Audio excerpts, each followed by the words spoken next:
já não dá. Então, tem o fundo de classe 1. Não tem um fundo sem classe. Não sempre tem uma classe. Muito recente, né? Agora é toda classe. Bom dia, boa tarde, boa noite. Mais um episódio de Investimento à Beça, gravado hoje com meu amigo Cláudio Mais, da CVM, que vai conversar com a gente sobre o Fiagro. Tudo bem, Cláudio?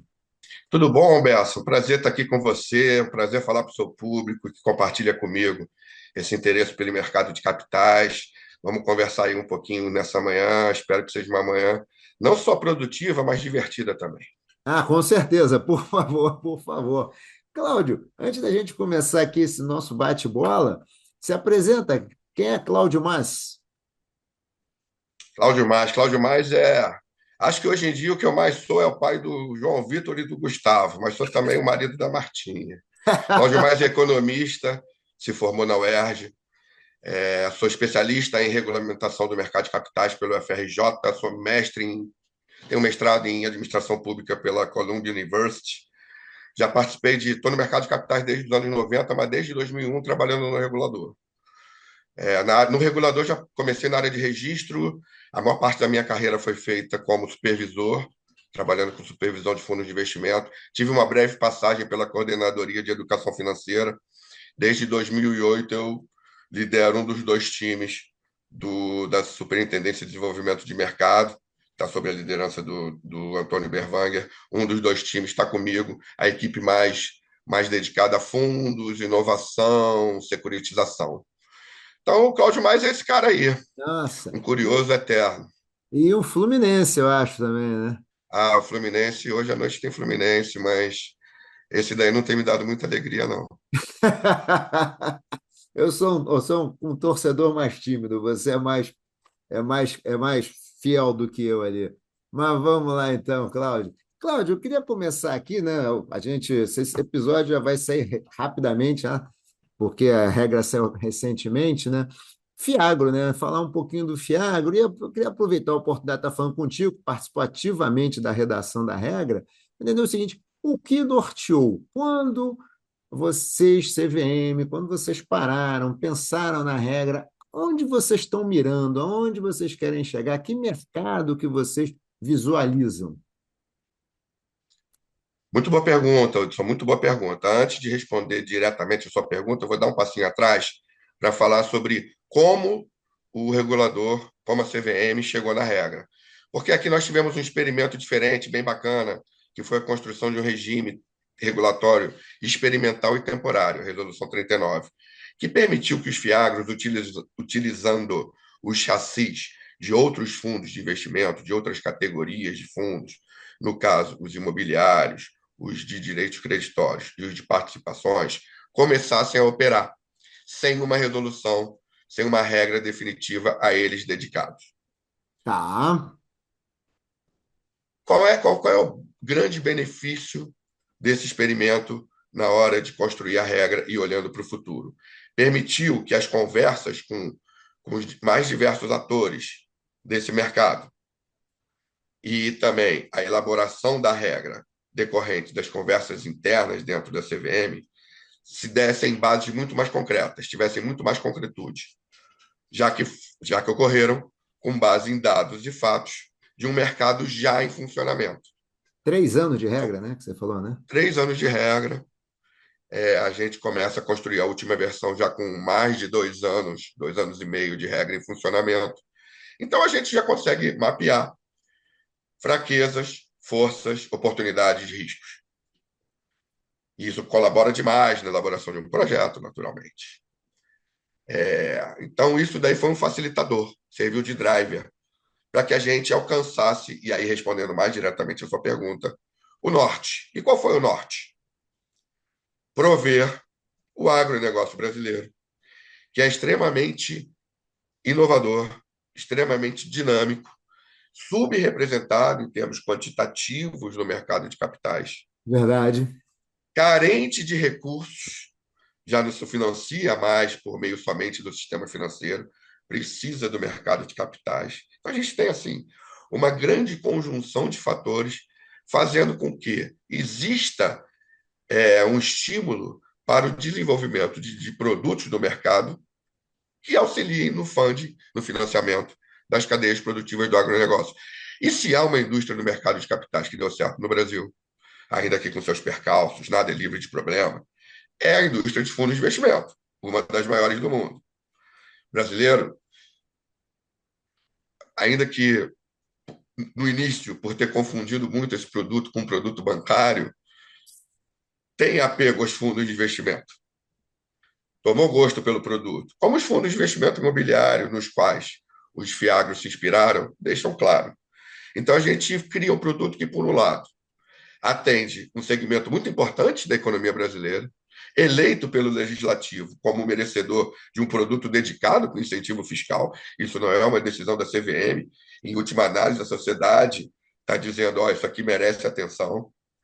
E a gente está fazendo por meio de um produto que nós possuímos muita expertise, que são os veículos de investimento coletivo, chamados fundos, que permitem que os investidores ingressem no mercado, o investidor de varejo, notadamente, comprando não exatamente uma carteira de ativos, mas a gestão profissional de uma carteira de ativos, que muito provavelmente ele ainda não está habilitado para fazer. Certo. Não, e é A gente legal. vai. A gente, no final, tem associado. Se era uma decisão da sociedade dar um incentivo para o Fiagro, que bom que a sociedade vai poder financiar o agro também, né? No fim do dia é isso. No fim do dia, a renúncia fiscal em cima dos rendimentos do fundo, a gente está dizendo que há uma transferência de renda, né? E essa transferência de renda representa o quê? Representa a remuneração por ter feito com que determinado aquele objetivo, no caso, o financiamento de um setor, tenha sido atingido. A gente e por fim a gente tenta fazer isso olhando também para uma sistematização desse produto com os demais fundos, com os demais produtos de mercado, com a rigidez de mercado, com as preocupações típicas do regulador, conduta dos agentes, governança, proteção do investidor, regime informacional. Então, fazer com que seja um produto que atenda o segmento,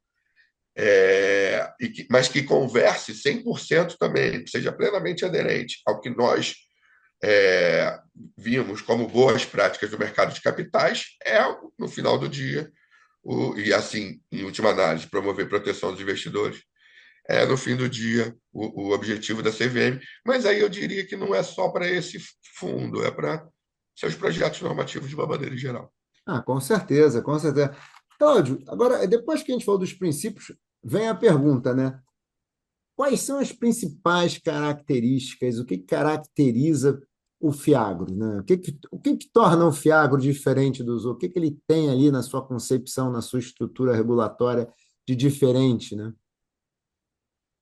Ou A grande o diferença. que é o Fiagro, né? Em última, o que é o Fiagro? Não, o FIAGRO é um acrônimo para Fundos de Investimento nas Cadeias Produtivas do Agronegócio. E ele utiliza a mesma regra, a mesma lei dos fundos de investimento imobiliário, a Lei 8668. Então, ele vem com essa cara de um fundo dedicado a um segmento para ser negociado em bolsa, e concedendo benefícios fiscais para os rendimentos. Então, ele vem com essa concepção, a mesma utilizada para os fundos de investimento imobiliário, mas em vez de financiar o setor imobiliário, financiar o agronegócio. Até aí, ok. Diferenças.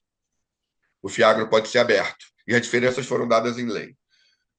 Antes dela, óbvio, como um é agro e o outro é imobiliário, eles investem num rol de ativos diferentes. E aqui tem uma distinção importante. Quando se refere aos investimentos imobiliários, a lei fala em empreendimentos imobiliários.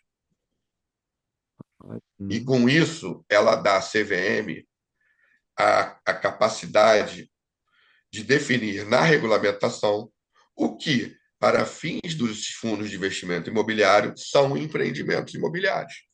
E a CVM, lá em 2008, inicialmente, durante muito tempo, foram somente imóveis rurais. Mas desde 2008, a CVM olhou e falou assim, não, estou sendo muito restritivo. Um CRI também representa um empreendimento imobiliário. E aumentou esse rol de ativos, sem que existam questionamentos acerca dessa decisão. Ok. No que se refere aos fiagro, a lei foi mais restritiva. Ela não falou ativos originados nas cadeias produtivas do agronegócio, emulando a solução dos fundos de investimento imobiliário. Ela foi mais restritiva. Ela listou ativos. Então, a lista fechada. Uma lista. Se ela é fechada ou não, ou em última análise, se ela é exemplificativa ou exaustiva, a gente pode falar em outro tópico, porque Tá. senão aqui vai dar ruído. Mas sim, é uma lista lá que está em determinada quantidade de incisos de um artigo, então dá para chamá-la de fechada. Tá bom. Isso na hora pode criar algum ruído na hora de aplicação da norma. Eu falo nisso um pouco mais na frente. É, ou melhor, dá para encaixar, porque isso possibilita o seguinte: Hum. os Fiagro têm uma concepção de poderem ser uma espécie de fundo multimercado do agronegócio. Ah, fundo multimercado do agronegócio. Por assim dizer, Hum. operando simultaneamente os mercados de renda fixa e renda variável. Tá, O que a gente não vê nos FIs. Os FIs foram divididos em fundos de papel e fundos de tijolo. certo. Fundos dedicados a ativos financeiros, fundos dedicados a empreendimentos imobiliários lato sensu, galpões, lajes corporativas, né? Aqui não. Aqui vai poder existir o fundo que opera livremente todos os mercados. Direitos creditórios, participação de uma fintech que está criando uma solução para o agronegócio, compra de uma fazenda, é, todos os ativos que a lei prevê que podem ser investidos pelo Fiagro foram incorporados à regulamentação.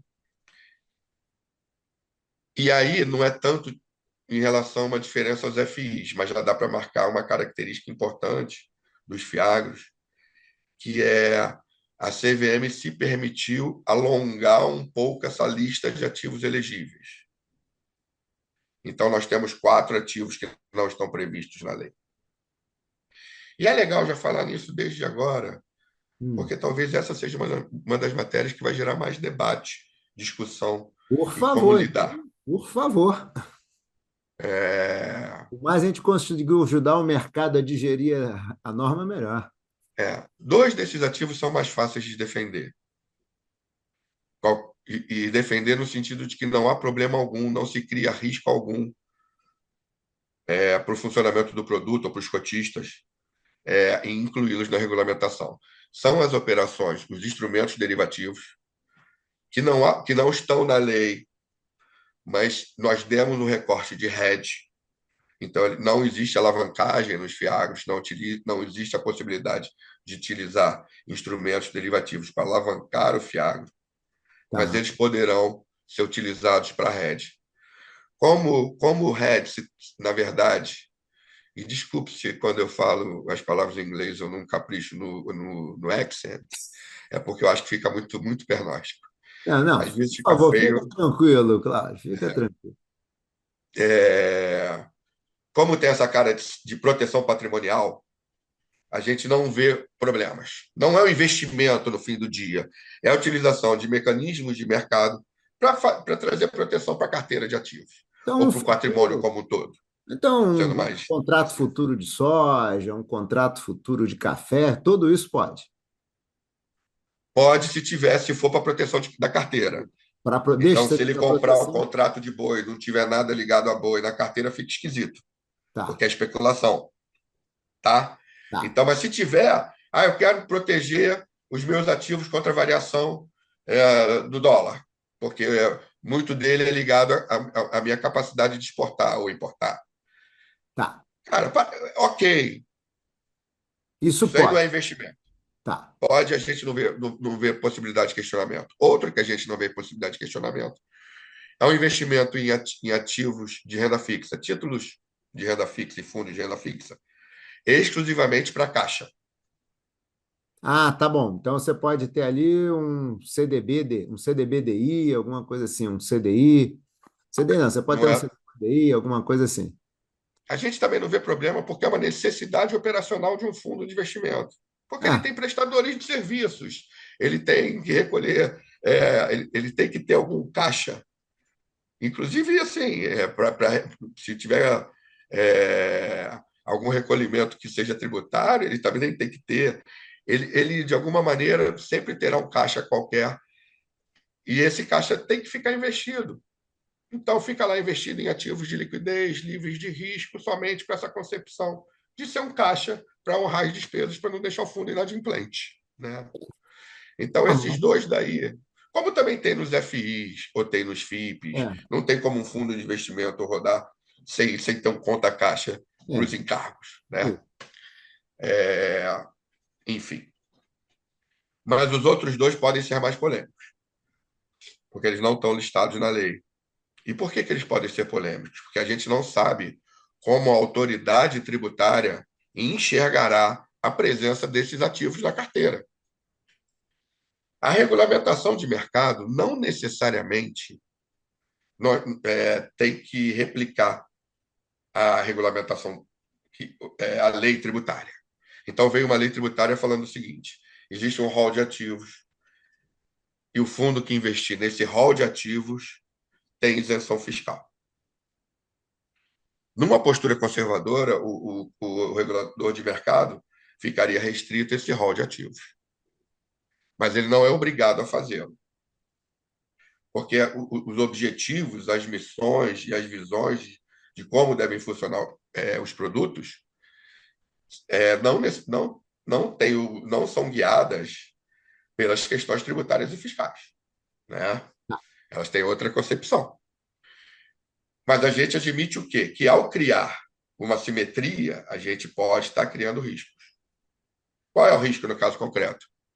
O fundo comprar determinados ativos e no futuro, na hora de ter uma autuação. Olha, esse fundo daqui investia em ativos que não estava previsto na lei e, portanto. E eu estou falando só de uma possibilidade, tá? Tá. Deixando claro, não estou falando de nenhum indicativo, não há nenhum indício nesse sentido. E eu estou falando nessa possibilidade porque nós permitimos que entrassem os créditos de carbono do agronegócio e os CBIOS, que são produtos que têm tudo a ver com agronegócio. Parece muito razoável, pode falar a verdade. Pois é, mas eles não fazem parte do rol da lei. Para mitigar esse risco. Então, em última análise, o que a gente fez foi deixamos tudo preparado. Mas antes de utilizar essa prerrogativa, os gestores que distribuírem produtos que possuam um apelo na isenção fiscal, no benefício tributário, devem se certificar do que vão comprar. É uma atribuição do gestor querer ou não correr esse risco também, né? Ah, não vou estudar Exatamente. produto, não vou com esse Exatamente. lastro. Exatamente. É esse o ponto. E eu estou me permitindo adiantar, porque certamente vão surgir argumentos na linha de a CVM, ao permitir, sinalizou que aquele ativo tinha benefício tributário também. Não é justo agora que seja o gestor a ser penalizado e o investidor, né? Então, Já conhece? a própria regra já antecipa isso, falando o seguinte: olha, no âmbito das suas diligências, quando adquirir ativos, dê uma olhada se os ativos que você está comprando não põem em risco a isenção fiscal. Tá, ok, ok. Tá? Isso é importante. E assim, aqui nós temos um grande passo, né? Feito todas essas considerações que são sérias, talvez tenham um tom um pouco alarmista, mas tem que ser faladas com clareza e franqueza, a gente incentivar, de alguma maneira, o desenvolvimento do mercado voluntário de carbono a partir do agronegócio do Brasil é uma necessidade da nação. Sim, não, e tem Né? tudo a ver com agro, né? Tem tudo a ver até com a proposta do Brasil ser um protagonista nessa questão da sustentabilidade e tudo mais, né? Sim. Então, tem essa questão, tem essa grande novidade dos ativos elegíveis. É, a gente aumentou a conceituação de imóvel rural. Como assim, conceituação? Porque o imóvel rural não precisa, é o que é um imóvel rural, assim? O que que tem? Pois é, esse é o ponto.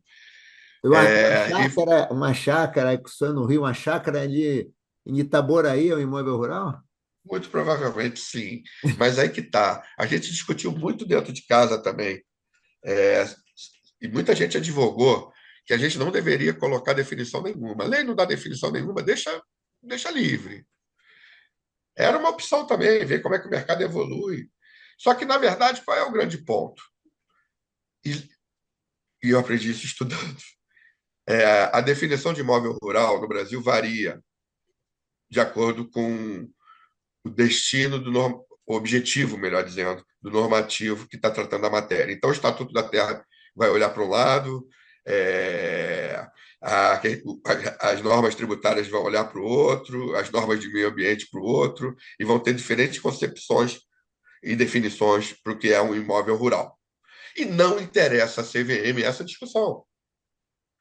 CVM nosso objetivo ao tentar fazer com que fique precisamente definido que é um imóvel rural, não é prover a toda a sociedade, aos especialistas, inclusive, a melhor definição de imóvel rural. A gente não entende disso. Desculpe. Nosso objetivo é trazer segurança jurídica, assertividade para o funcionamento da nossa indústria. E, no caso concreto, qual é a nossa preocupação? A preocupação que vai estar comum em muitos ativos. Existência, ele existe. Integridade, ele existe e está íntegro num só, não está duplicado por aí em várias propriedades. Ah, E titularidade, ele pertence a alguém claramente do imóvel rural. No âmbito do mercado de capitais, é isso que a gente quer saber. Está comprando um imóvel que existe? Ele é só desse camarada que está te vendendo? E esse camarada que está te vendendo é o dono? Então, como é que a gente vai fazer? Como é que a gente olhou e qual foi a solução? Imóvel rural não é somente aquele imóvel no campo. Pode ser aquele imóvel que está na cidade também, desde que dedicado a cadeias produtivas do agronegócio. tá, Se ele, se ele tiver. é, Se ele tiver no campo, ele tem que ter um certificado de cadastro de imóvel rural, que é um cadastro nacional, tá, como se fosse um grande RGI dos imóveis rurais. Se ele for um imóvel urbano, ele tem que estar cadastrado no RGI, registrado, no caso, no RGI. tá bem. Porque ele estando no cadastro, no registro, a gente tem a indicação de existência, tem a indicação de unicidade e tem a indicação de titularidade. E Tá, aí ele pode ser operado. Então, o que a gente fez? Alargou o conceito de imóvel rural, tá. também para fins de mercado. Não sei se é muito detalhe, Cláudio, mas, por exemplo, um galpão logístico ali na Dutra, que é especializado em fazer armazenamento e distribuição de bens, de insumos agrícolas. A princípio, poderia se enquadrar. Não sei se é muito Sim, detalhe. a princípio poderia se enquadrar. Tá, É, é esse o espírito da norma.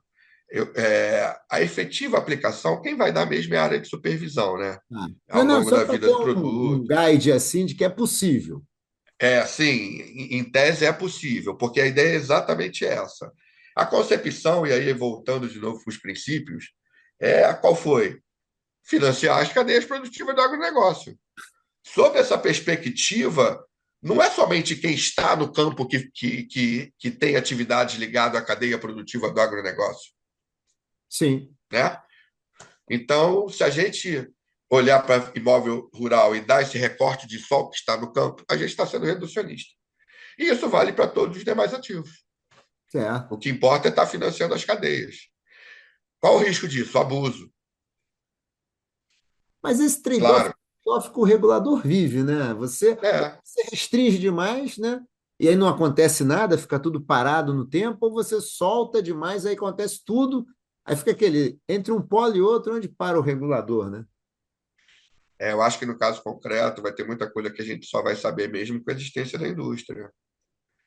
Eu prevejo, e como eu passei alguns anos em área de registro e muito tempo em área de supervisão, eu prevejo que no início vai ter muita consulta, muito pedido de dispensa, muita jurisprudência de ofícios circulares, muita jurisprudência administrativa sendo firmado, dando guideline. Vai ter a Ambima trabalhando, tentando ajudar a conter os abusos, porque para o funcionamento, para o desenvolvimento sustentável, os abusos também não são bons. Eles destroem a riqueza, traumatizam o investidor, joga lama na reputação do produto. Então, não são bons para quem quer trabalhar direito, né? Sim. É, então, eu imagino que vai se repetir um ciclo que a gente já conhece. Só que no mercado que já nasce, que hoje já tem mais de 40 bi. É essa a grande diferença. É a diferença. Mas me diga uma coisa aqui, Cláudio. Eu fiquei com a dúvida aqui, quando eu dei uma olhada rapidamente, vocês soltaram o documento ali da audiência, né, e tal. Falou-se bastante em comunicabilidade das regras, né? Aí eu tenho até duas perguntas. Eu sou da época, sou de uma época que, quando a gente via a regulação, tinha muito limite, né? Limite disso, limite daquilo, limite daquilo. E a regulação parece que ficou aberta, ficou multimercado, não tem muito limite, ela se comunica com as outras. Queria que você desse um plaque para a gente, né? Inclusive, que eu acho que é uma característica importante do produto, essa questão da comunicabilidade, regra subsidiária e tal. Como é que fica isso? Porque no limite a gente podia fazer a seguinte pergunta: por que não ficou como estava? A indústria cresceu tão bem como estava, deixava, Foi uma das propostas. né? Como é que não fica? Então, nem sabia que era uma delas. Então, por favor. Foi, Hudson, foi. A pergunta, de novo, é muito boa. Manter o regime de tipificação foi uma das sugestões que vieram da consulta pública, não foi a mais frequente. É, E a gente chegou a ensaiar internamente, mas foi descartado em prol de uma solução mais inclusiva, que permite mais flexibilidade ao mercado na estruturação de produtos. A proposta inicial, cabe reconhecer, era ruim. Não era minha, mas era ruim. A gente previa a aplicação subsidiária de outras regras. Ou melhor, deixa eu dar uma volta atrás. Ah, Como o Fiagro pode participar de vários mercados diferentes, ele pode possuir políticas de investimento iguais a de outras categorias de fundo. Foi isso, inclusive, que facilitou a regra, possibilitou, melhor dizendo, a regra experimental. E aí é ruim. Sob a perspectiva de mercado, de eficiência de mercado, de regulamentação, você ter o mesmo produto, a mesma carteira de ativos, operando em chassis diferentes, completamente diferentes, um com benefício fiscal e o outro sem, é um cenário ruim, porque as decisões de investimento ficam enviesadas por questões que não são relacionadas a uma tomada mais refletida de decisão de investimento, a perfil. É a escolha do produto que tem benefício fiscal e pronto. Né? certo, verdade, verdade. Você dava um ponto que é verdade, né? Como um tem benefício, outro não, você já direcionou o mercado para um lado. A verdade é essa. Pois é, e a gente não deve ter sido esse o espírito da lei, né? Não é isso que a lei quer criar, né? A lei quer incentivar o agronegócio sem vilipendiar outros segmentos econômicos, né? Certo. Enfraquecer outros veículos que atendem outros segmentos econômicos, para ser mais preciso. Então, como lidar com isso? A gente pensou no início num gatilho de 33% da carteira. Passou de 33% da carteira, você passa a aplicar subsidiariamente as regras do Fiagro, as regras daquela categoria que você emula. Mas essa sugestão é ruim, porque 33% eu posso ter três categorias diferentes. E, portanto, a aplicação de mais um anexo normativo, o que traz uma complexidade tremenda. Até porque, por vezes, a mesma matéria recebe tratamentos distintos dentro desse anexo. Olha como seria complexo. E o que a gente chama de comunicabilidade entre regras é isso. Como fazer com que a aplicação de regras dentro do Fiagro seja sistematizada com a aplicação das demais regras em função de suas políticas de investimento. E aí qual é a lógica? E foi a sugestão que mais veio, a sugestão mais comum vinda da consulta pública. Ok para o gatilho, porque é uma métrica objetiva, quantitativa, que não gera drama, que já é conhecida em outros produtos, o conceito de preponderância, 50% ou mais do patrimônio líquido do fundo. Mas faça isso, 50% ou mais, não 33% ou mais. Porque Tá. 50% ou mais é a aplicação subsidiária de um único anexo normativo. E aí, para quem não conhece o direito, o que eu estou falando de aplicação Por favor, subsidiária? isso que eu te pedi, fala aí. Além das regras do Fiagro, eu vou aplicar em tudo que for cabível as regras da outra categoria de fundo, o que elimina as hipóteses de arbitragem regulatória. Tá. Então, primariamente, a do Fiagro, e em tudo aquilo que couber, ou tiver uma bola dividida é a do Fiagro, mas em tudo mais que couber, usa a regra do instrumento que você se baseou. O Isso. veículo que você se Se a baseou. sua política de investimento se dedicar a emular outra categoria de fundo por meio de uma carteira de ativos. Então, se você compra direitos creditórios, você vai olhar também o anexo 2. Se você se dedica a comprar só imóveis rurais, você vai olhar o anexo 3. Se você quer comprar ativos financeiros, estão lá listados, né? Títulos de crédito, debêntures, valores imobiliários de emissão de companhias abertas e fechadas. Se você quer comprar valores imobiliários emulando o que faz um FIF, olha o anexo 1. Olha, Mas você não pode comprar os créditos de carbono do FIF, porque crédito de carbono é regra específica, está aqui no anexo 6. Então, aplique a regra específica e aplique a regra subsidiária. Em caso de conflito, aplique a regra específica. O anexo 6 da resolução 75, que dispõe sobre os FIAG, exatamente como você falou. tá. E Então, essa aplicação da outra é a aplicação subsidiária, uma aplicação secundária. secundária. Ou seja, em conflito, a primária, que é o anexo 6, o Fiagro, que a gente está falando aqui, no caso de ter mais de 50%, né? E subsidiariamente, ou seja, em não tendo previsão na regra principal, usa subsidiariamente a outra. No caso CDO, né, por exemplo, pode ser o anexo 1. O cara compra ativo A financeiro. gente não espera muito que tenham muitos FIFs, mas eu destaquei para ver que realmente é um multimercado, o Fiagro. É, Já se ele for multimercado, ou seja, ele não tem compromisso de concentração, não mira concentração em ativo, em uma classe de ativos uma qualquer, delas. ele, Ah, ele, ele deve observância somente ao anexo 6. tá, tá. Isso tem que estar na política de investimento dele. Quando ele declara a política dele, tem que estar claro se ele vai ser um cara, um fiagro sem concentração em nenhum dos outros. A solução não é bem essa, desculpe te interromper. E a gente foi Que mais na bom. linha do que eles fazem nos FIFs, Ah, do que é feito nos FIFs. Você, só que a gente não estabelece limites. O regulamento vai estabelecer limites para os investimentos. Você vai definir quais são os seus ativos elegíveis, e o regulamento vai estabelecer limites para o investimento nesses ativos elegíveis. tá. E esse limite pode ser 100%. A gente não está dizendo que tem que ser 20, 40, 60. Quem determina é o regulamento, é uma escolha do investidor. Se no curso da sua política de investimento você for um FDIC, você vai ter que estar observando o anexo 2. E vai ter que ser explícito em dizer que vai usar mais de 50%. 50% ou mais. Em crédito de jeito que tem. Não, isso daí é algo que a gente ainda vai ver mais discussão sobre como melhor aplicar, inclusive com a ajuda do mercado, eu imagino.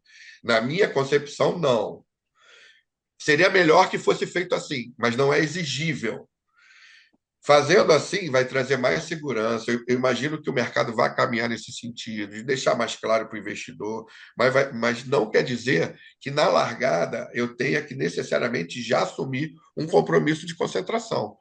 Só que é muito difícil, sob uma perspectiva operacional, eu querer ser um multimercado que opera em vários mercados e concentra ao mesmo tempo. Que, no final das contas, é isso que eu estou falando, né? Ah, Eu não tiver compromisso com concentração na largada, eu sou um multimercado.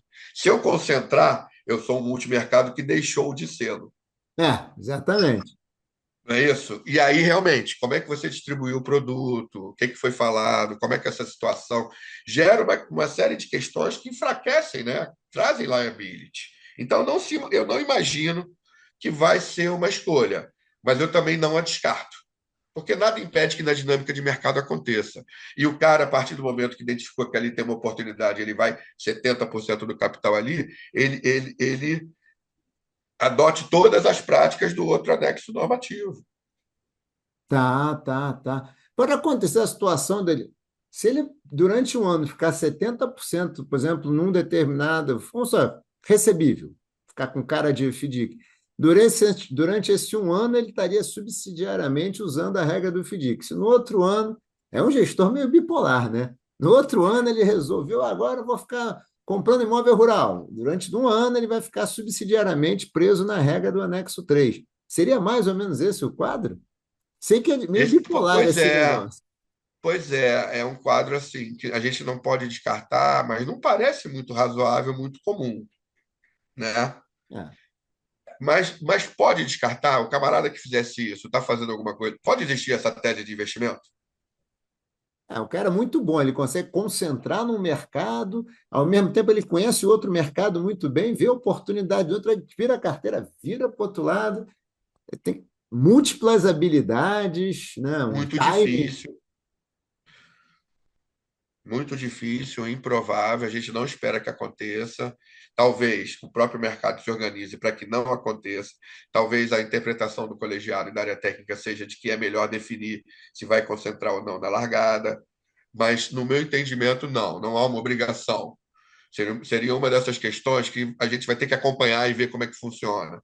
Se a gente, na largada, ficar falando pode, não pode, quando fala não pode, você não tem a chance nem de errar, né? É, é, Das coisas darem errado. Por outro lado, você evita que se perca dinheiro, se der errado. Você evita que ganhe dinheiro também. Enfim, é uma discussão complexa. é. Eu Mas, imagino que não se deva exigir, mas se deva ficar de olho, para que o camarada também não ache que seja uma brincadeira ficar mudando de mercado.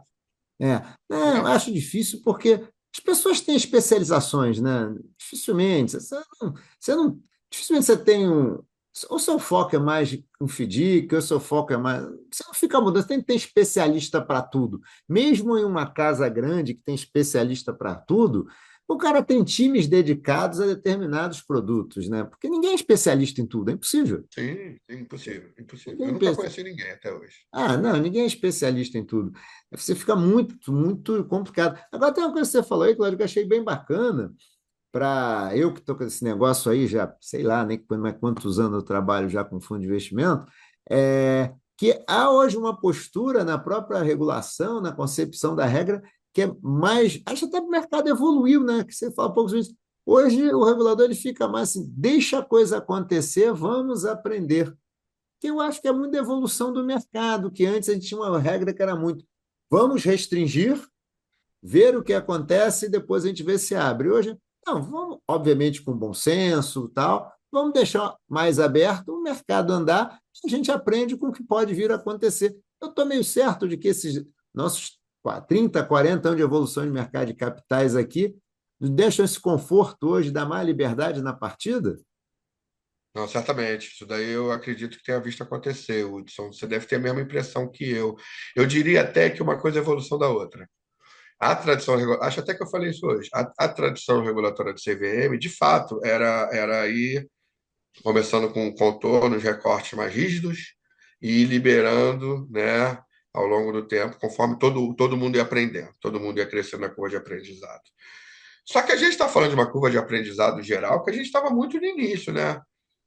Essa tradição se modernizou junto com a modernização e amadurecimento de todo o mercado, né? Então, hoje é possível ser um pouco menos conservador, já da largada, já assumir que existe algum risco, aceitar que vão existir problemas e o regulador vai ter que lidar com eles, que vai ter sua reputação maculada em determinadas situações. Faz parte do jogo. Porque é o que o mercado brasileiro precisa. Né?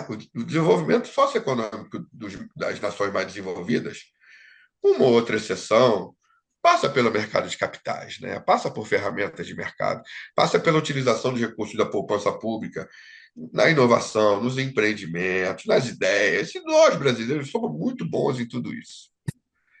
A gente sabe que o sistema financeiro nacional, faz bastante tempo, já não consegue dar conta das necessidades da nação. A gente não pode esperar que o Brasil, que já vive déficit público há não sei quanto tempo, vá ter fôlego para financiar o desenvolvimento da nação a partir do Tesouro Nacional. A Sim, gente precisa, esquece. né? A gente precisa da poupança pública. E o mercado de capitais canaliza esses recursos. Então, assim, eu acho que é aceitação disso, e, portanto, do fato de que há que se tomar um pouco de risco e, portanto, deixar as coisas funcionarem até mesmo para poder corrigi-las em bases mais assertivas, é uma mudança, é um shift cultural, mas não é muito dramático, por decorrente de um longo aprendizado, trabalhando de uma forma ligeiramente diferente. É. Não, não, acho que você está certíssimo. Tem um ponto que você falou aí, Cláudio, que me chama a atenção, que é o seguinte: a gente vê até hoje o agro muito afastado, pelo menos a impressão que eu tenho, do mercado de capitais. E o mercado de capitais, como você falou, é uma alavanca para o crescimento, é um mercado muito inovador no sentido que tem que trazer novas formas de financiamento, novas estruturas de operações e tal.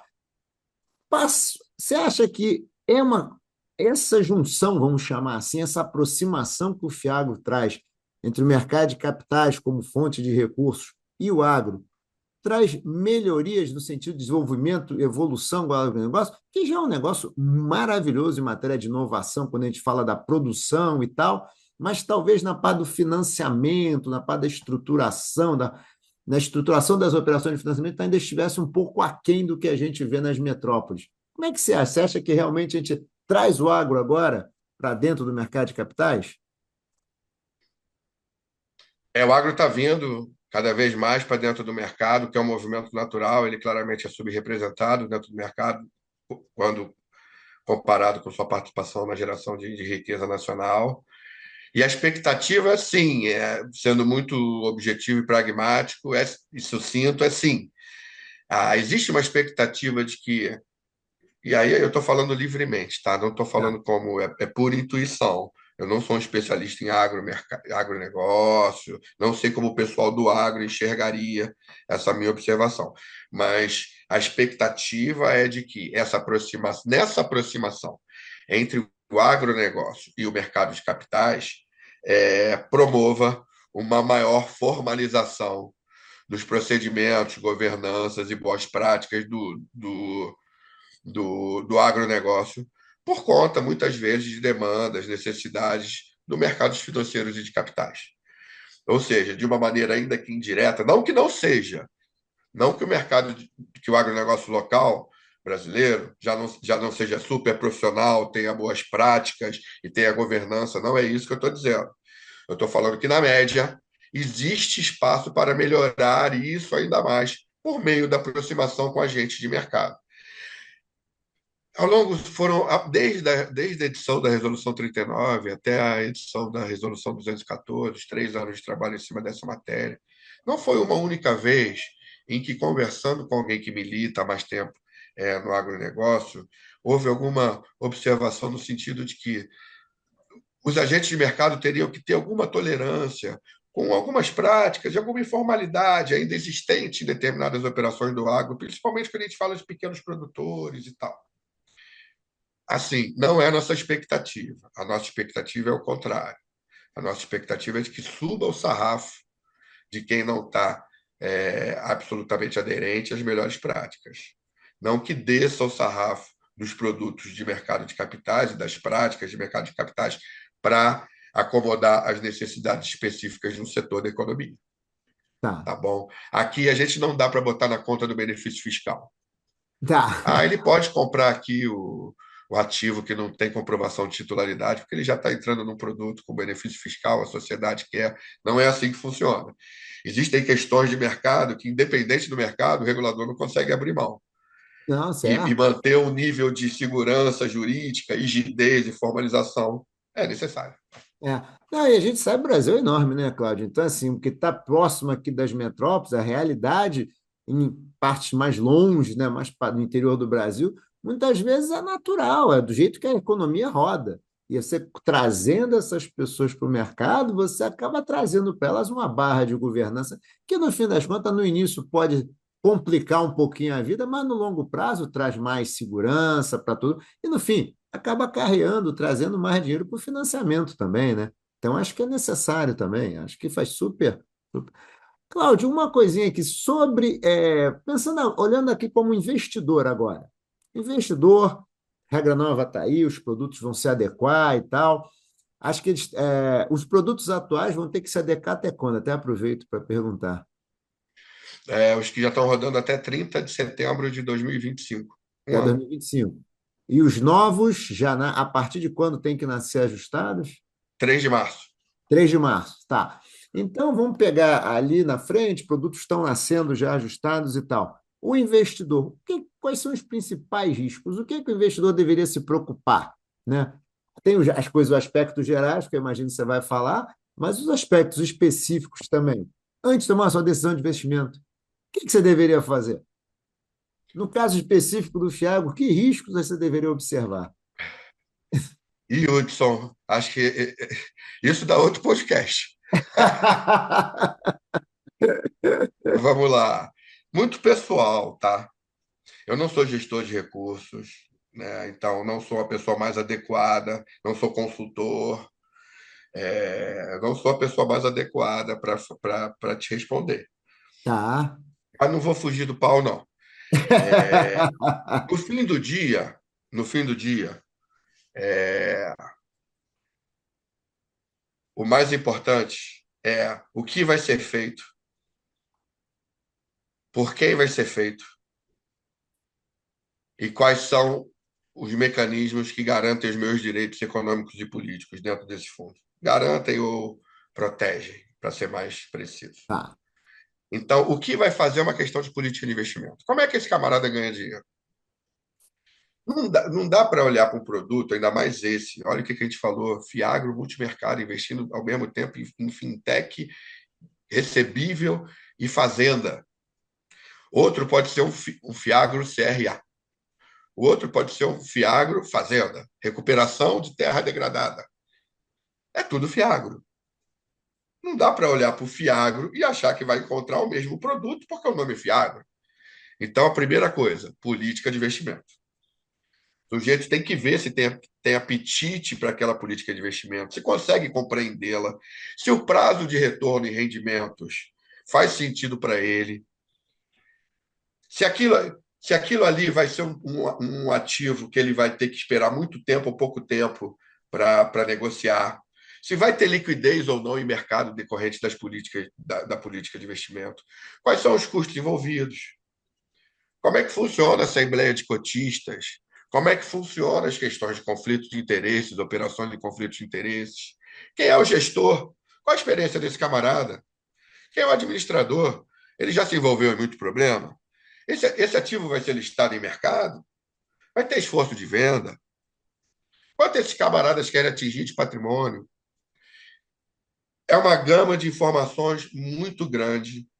E eu diria o seguinte para você, Hudson, e aí sendo muito franco: pessoas, o investidor médio. Não vou falar o varejo, porque tem gente com varejo que tem muito conhecimento técnico. Só não ficou rico ainda, Tá. mas tem muito conhecimento técnico. Vou falar, mas o investidor médio, que não tem tempo ou não tem conhecimento técnico ainda para conseguir ler e compreender, processar todo esse conjunto de informações e tomar uma decisão de investimento, o que ele precisa de verdade é de um assessor de investimento de confiança. Alguém que ele saiba que está agindo a serviço dele e não a serviço da casa a qual representa. Porque esse assessor vai ajudá-lo a atingir o melhor produto em termos de risco-retorno e perfil. Né? O assessor ruim, a gente sabe o que ele vai fazer, vai escolher o produto que dá uma comissão maior. O assessor bom vai procurar o produto que se adequa ao perfil do investidor. Talvez nem o encontre. Talvez a resposta seja: esse mercado ainda não é para a gente. Sim. Ainda tem muito gestor profissional que está fora do mercado de Fiagro. Por dever Imagina. de ofício, ontem eu estava assistindo um podcast sobre o camarada de uma gestora, que eu admiro, acho uma boa gestora, não vou falar o nome. Ele falou: não, ainda não participo. Não participo porque não conheço, ainda estou no início da minha curva de aprendizado sobre agro. Agro tem essas questões assim, assim, assada, que eu quero ver como evolui. É Perfeito, legítimo, perfeito. perfeito. Então, e isso é uma boa dica, e você deu essa dica esses dias. Não invista naquilo que você não conhece. Não É. entre num produto só porque está sendo oferecido para você, porque todo mundo está comprando, porque o nome é bonito, porque tem isenção fiscal. Isenção fiscal de zero é zero, gente. É, Então, uma pessoa de confiança para te orientar, faça perguntas, desconfie, continue estudando, que só assim para fazer escolha assertiva. Eu sei, Hudson, a gente sabe, dinossauros desse mercado, né? Que as pessoas ficam frustradas, prefeririam dicas e respostas mais fáceis, mais objetivas, né? Mas eu não dou isso, não. Eu vou falar a verdade. É um caminho a ser percorrido. Estudem. Talvez vocês tenham de sabor, o investidor tenha de sabor no caminho. Faz parte também da caminhada. E sem isso, não tem como participar de mercado e dormir tranquilo, não. Não, também acho, também acho. Acho que é um mercado novo é, para todos nós, vai, para todos nós. É quem está falando. Não tem novo. Não tem, é quem está brincando. O agro, você falou isso, o agro está subrepresentado no mercado de capitais, portanto, ele é novo. Tem um fator de desconhecimento ainda, que é a curva de aprendizado, que bem falou esse gestor. Tem uma curva de aprendizado para você poder estruturar um produto que entregue a relação de risco-retorno com a segurança esperada, né? No caso desse gestor, não era nem estruturação. Ele ainda não comprava o ativo. Sim, né? Imagino. Né? Até imagino. Não, o cara nem compra. Eu, particularmente, Não, ainda não conheço. não compro nada. Não conheço, não compro. Né? Enquanto não conheço, não. Ah, mas está perdendo a oportunidade. Não. Posso estar preservando meu capital, veja bem. Pois é, o que eu sei é que quando eu não conheço é incerteza. E um nível de incerteza total, porque eu não conheço, aí é um risco muito grande, né? Se for para botar esse pensamento dentro da teoria das finanças, você, assim, é quase cassino. É, Como é que esse ativo aqui gera riqueza? Não sei que está gerando riqueza. Ok. Se do dia para a noite deixar de acontecer também, né? Você não pode achar que foi enganado. É essa a lógica. não, tudo vai. Cláudio, aqui para terminar, tem algum aspecto que você gostaria de deixar aqui como uma dica, não, mas é uma mensagem para gestores, administradores e tal, que agora vão estar se debruçando sobre a regra? Quais você acha que são pontos de atenção? Assim, leiam com cuidado, prestem atenção nisso, porque são os pontos, acho que são pontos importantes que podem definir bons e maus produtos que vão, ou riscos maiores ou menores que vão ao mercado. Tá? Antes eu vou fazer aquele disclaimer básico que eu não fiz, mas tem que ficar gravado, que é de que naturalmente eu não falo pela CVM, né? Eu trabalho na casa há muito tempo, mas quem fala pela CVM são seus diretores, seu presidente. Eu estou dando aqui somente opiniões pessoais. É, E recados. Bom, Recados, então. vai. Pois é. O grande ponto de atenção, eu acho que você abordou. E note que realmente é o grande ponto de atenção, porque saltou logo aos teus olhos e foi o que você destacou.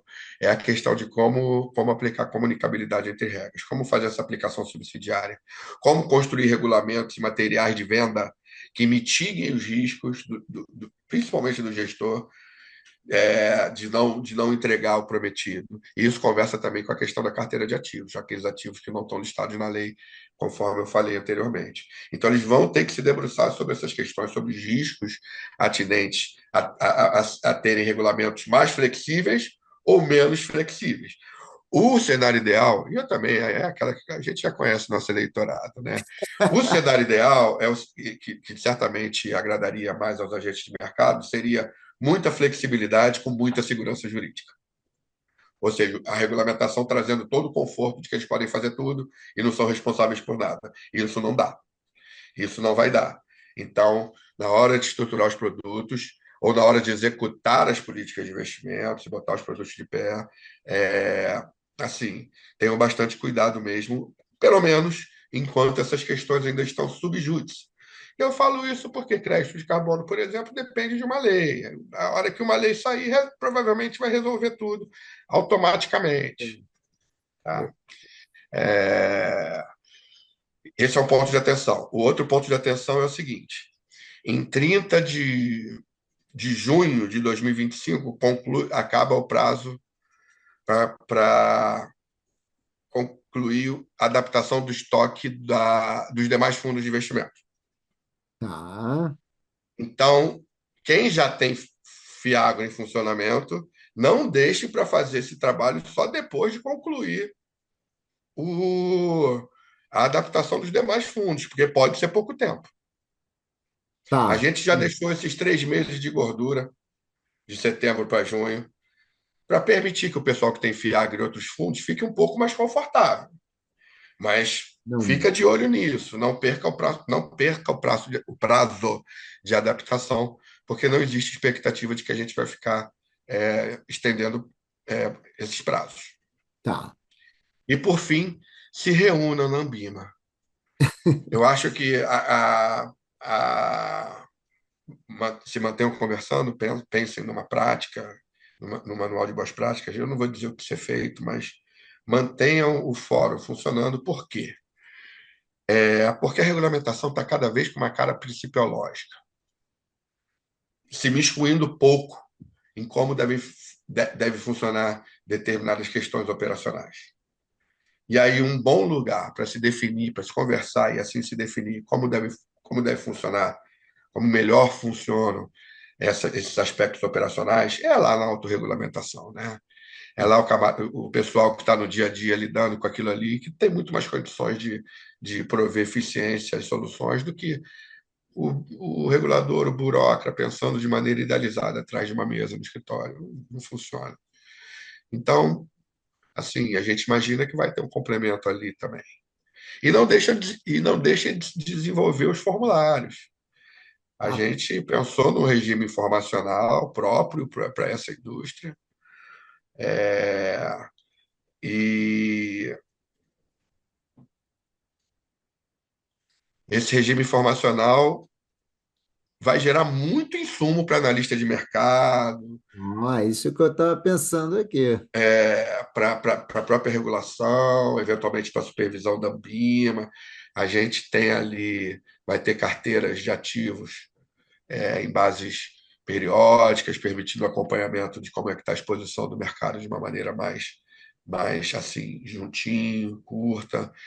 Enfim, é, existe aí um dever de casa para ser feito por administradores e gestores, e a gente está na expectativa de que ele será feito, porque existe interesse também no mercado em ver esse produto decolar de vez. Até mesmo. Só uma dúvida, essas informações, o investidor vai conseguir acessá-las? Aonde que ele vai conseguir? Ou não é mais só para a CVM, só para a gente deixar? Não, são informações públicas. É, tem um informe anual e um informe mensal. Tá?